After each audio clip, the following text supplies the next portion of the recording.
Hi, welcome to my channel Andhra వంటలు. నేను మీ జ్యోతిని మాట్లాడుతున్నానండి. ఈరోజు సొరకాయ టమాటా ఎగురు అయితే చేస్తున్నానండి.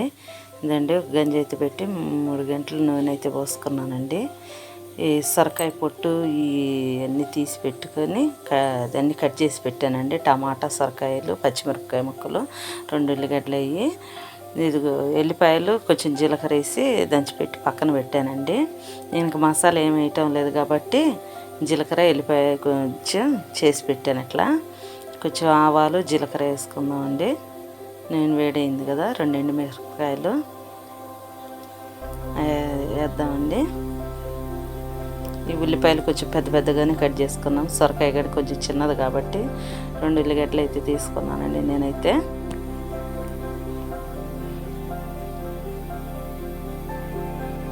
దాన్ని అన్నీ వేసాం కదా, కొంచెం ఉల్లిపాయలు వేగేటట్టు కొంచెం వేయించుకుందామండి. కొంచెం ఎర్రగొచ్చేటట్టు ఒక 1/2 స్పూన్ అయితే కొంచెం ఉప్పు వేసుకుంటున్నానండి. నేను తొందరగా అవుతుంది కాబట్టి, ఉల్లిపాయలు కూడా తొందరగా నీరంతా పోయి కొంచెం బాగా ఎర్రగా వస్తాయి కాబట్టి కొంచెం 1/2 స్పూన్ అయితే ఉప్పు అయితే వేస్తున్నానండి. నేనైతే తర్వాత చూసేసుకుందాం మళ్ళీ ఒకసారి అయితే.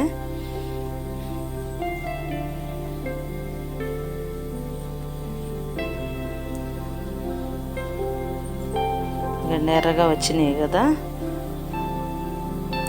కొంచెం పచ్చిమిరపకాయలు, కొంచెం కొత్తిమీర అయితే వేద్దామండి. మళ్ళీ ఒకసారి అయితే నేను 4-5 పచ్చిమిరపకాయలు అయితే తీసుకున్నానండి. కారం కూడా కొంచెం తక్కువ వేస్తాను కాబట్టి 4-5 పచ్చిమిరపకాయలు వేస్తున్నానండి నేను.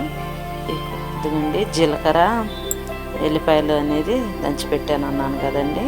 దీంట్లో అల్లం తెల్లగడ్డ మసాలా ఏమి వేయటం లేదు, ధనియాల పొడి కూడా ఏమి వేయటం లేదు, అదే వేస్తున్నానండి నేను. ఇట్లా బాగుంటుందండి కూర. మనం రొట్టెల్లోకి కానీ, చపాతీకి కానీ, ఇట్లా జొన్న రొట్టెకి కానీ కూడా బాగుంటుంది, అన్నంలోకి కూడా. నేనైతే చపాతీలోకే చేస్తున్నానండి సొరకాయ కూర అయితే. ఇప్పుడు టమాటా ముక్కలు, సొరకాయ ముక్కలు ఒకసారి వేసానండి. ఇదంతా మనం మగ్గే లోపల 1 స్పూన్, 1/2 స్పూను కొంచెం పసుపు అయితే వేద్దామండి. పసుపు వేసి మళ్ళీ కొంచెం ప్లేట్ పెడదామండి, మగ్గిద్దాము.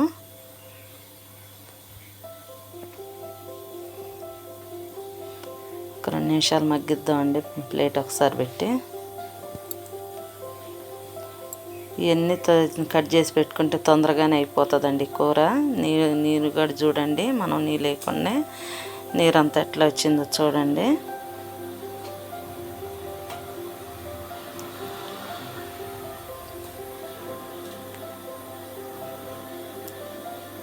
నేను కొంచెం కారం అయితే వేస్తున్నానండి, ఎక్కువ కూడా వేయటం లేదు.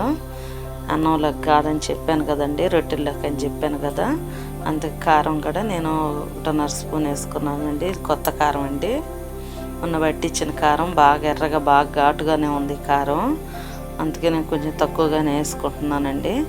కాయగూర కదా అని పులుసు కూడా పోయటం లేదు కాబట్టి నేను కొంచెం తక్కువగానే వేసానండి. మళ్ళీ ఒకసారి అయితే చూసుకుందాము. చూడండి నూనె అంతా ఎట్లా వచ్చేసిందా. కొన్ని నీళ్ళు అయితే వేసుకుందామండి కొంచెం ఉడికినాక.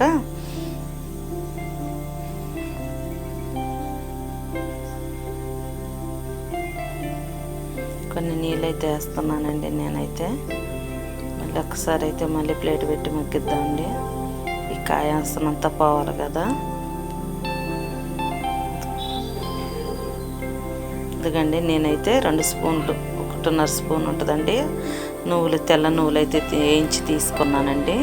నువ్వులు పొడి వేస్తే కూర చిక్కదనంగా బాగుంటుందండి కూర. నేను నువ్వుల పొడి అయితే వేస్తానండి. పల్లి పొడి కూడా వేసుకోవచ్చు, పల్లీలు అయినా వేయించుకొని వేసుకోవచ్చు. నేనైతే నువ్వులు 1.5 స్పూన్ వేయించుకొని ఇట్లా కొంచెం మెత్తగా రోట్లు కొట్టి తీసుకుంటున్నానండి. నేనైతే ఇట్లా చేసుకుంటే చాలా బాగుంటుందండి కూర అయితే. మనం ఇంక పులుసు ఇంకేం వేయటం లేదు కదా, టమాటాలు ఒక్కటే కదా వేస్తున్నాను. టమాటా వల్ల చాలా బాగుంటుందండి. సొరకాయ అని చాలామంది తినరు, సొరకాయ పప్పు కూడా చేసుకుంటాం కాబట్టి ఇట్లా నేను ఉట్టి కూర చేస్తాను. ఇట్లా చేశానండి నేను చాలాసార్లు, చాలా బాగుంది. ఇట్లా మీరు కూడా ఒకసారి ట్రై చేయండి. రెడీ అయిపోయింది. మీకు ఈ వీడియో నచ్చిద్ది అనుకుంటున్నానండి.